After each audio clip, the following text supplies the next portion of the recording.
Safe versus SAFT. Confused about which one your Web3 startup should use? In just next few seconds or minutes, we'll break it down so you don't get dragged in your next race. Legal traps, investor vibes, and token timings. Let's go.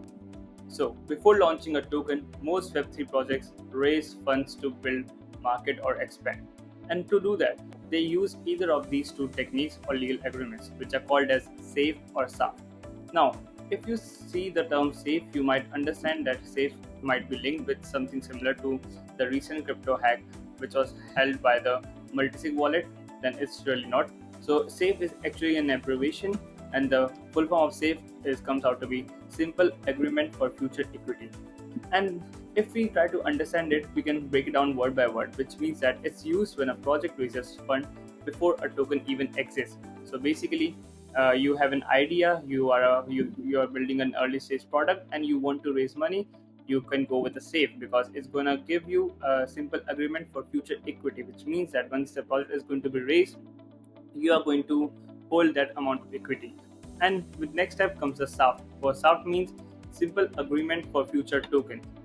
Now, SAFT is used for when a project plans to launch a token in the near future. So in this, it already means that you already have your product built up, and for that you need to raise money, and then for that case you are going with the SAFT.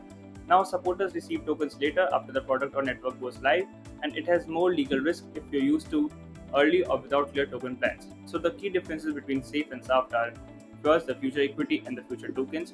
The use cases are in the SAFT you have no token yet. In the SAFT you have a token coming very soon.